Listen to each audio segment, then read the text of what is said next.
প্রিয় কৃষক, আপনার ধান জমিতেও কি শ্যাওলায় একেবারে ভরে গেছে?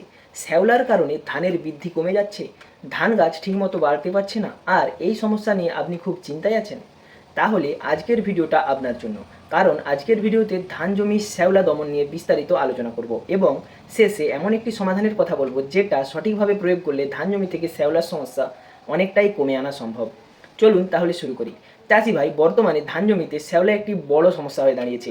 জমিতে অতিরিক্ত শ্যাওলা জমে গেলে ধানের স্বাভাবিক বৃদ্ধি ব্যাহত হয়। অনেক সময় ধান গাছ দুর্বল হয়ে পড়ে এবং জমিতে গাছের বৃদ্ধি একেবারেই ঠিকমতো হয় না। আপনারা জানেন, শ্যাওলা মূলত জমির উপরিভাগে একটি আস্তরণের মতো তৈরি হয়, ফলে মাটি ও জলের মধ্যে স্বাভাবিক অক্সিজেন চলাচল ব্যাহত হতে পারে। শুধু তাই নয়, শ্যাওলা জমির পুষ্টি উপাদান ও সার থেকেও কিছুটা পুষ্টি গ্রহণ করে, যার ফলে ধান গাছ তার প্রয়োজনীয় খাবার ঠিকমতো পেতে সমস্যায় পড়তে পারে। বিশেষ করে জমিতে যদি অতিরিক্ত পরিমাণে শ্যাওলা তৈরি হয়, তাহলে সেটি ধানের জন্য ক্ষতির কারণ হয়ে দাঁড়াতে পারে। তো চাষি ভাই, সমস্যাটা তো জানলেন, এবারে আসি এর সমাধানের কথায়। ধান রোপণের পর প্রথম দিকে জমির জলের ব্যবস্থাপনাটা খুবই গুরুত্বপূর্ণ। অনেকক্ষণ বা অনেক দিন একইভাবে জমিতে জল জমিয়ে না রেখে প্রয়োজন অনুযায়ী জমিতে জল শুকিয়ে নিতে হবে এবং পরে আবার জল দিতে হবে। অর্থাৎ জমিতে সবসময় অতিরিক্ত জল জমিয়ে রাখবেন না। সঠিক জল ব্যবস্থাপনার মাধ্যমে অনেক সময় শ্যাওলার বৃদ্ধি কমানো যায়, যদি সম্ভব হয়। তবে যেসব জমিতে শ্যাওলার আক্রমণ অনেক বেশি, সেক্ষেত্রে শুধু জল ব্যবস্থাপনা করলেই সবসময় কাঙ্ক্ষিত ফল পাওয়া যায় না। তখন উপযুক্ত অনুমোদিত রাসায়নিক ব্যবস্থা নিতে হতে পারে।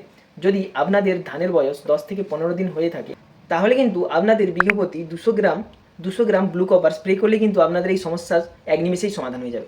এবার আপনারা যদি এটা না পেয়ে থাকেন, তাহলে বাজার থেকে তুঁতে নিয়ে আসবেন। তুঁতে আপনারা 200 থেকে 300 গ্রাম প্রতি বিঘাতে ইউরিয়ার সাথে মিশিয়ে ছড়িয়ে দিতে পারেন। এটি অনেক সহজ পদ্ধতি এবং আপনার অনেকটা সময়ও বাঁচবে এবং অতি অল্প খরচের মধ্যেও আপনি এটি করতে পারবেন এবং দুর্দান্ত ফলও পাবেন। আর একটি গুরুত্বপূর্ণ বিষয়, রাসায়নিক প্রয়োগের ক্ষেত্রে সঠিক ডোজ এবং সঠিক পদ্ধতি মেনে চলা অত্যন্ত জরুরি। বেশি পরিমাণ দিলেই যে বেশি ভালো কাজ করবে এমনটাও কিন্তু একেবারে নয়।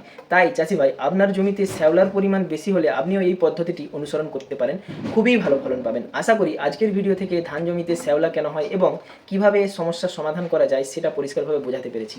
ভিডিওটি যদি ভালো লাগে তাহলে লাইক করে দেবেন এবং কৃষক বন্ধুদের সাথে শেয়ার করবেন। আর এমনই ধানের দৈনন্দিন সমস্যা এবং সমাধানের ভিডিও পেতে চ্যানেলটিকে অবশ্যই সাবস্ক্রাইব করে বেল আইকনটি অবশ্যই প্রেস করে রাখবেন। দেখা হচ্ছে পরবর্তী ভিডিওতে। ততক্ষণ ভালো থাকবেন, সুস্থ থাকবেন। জয় কৃষক, জয় বাংলা।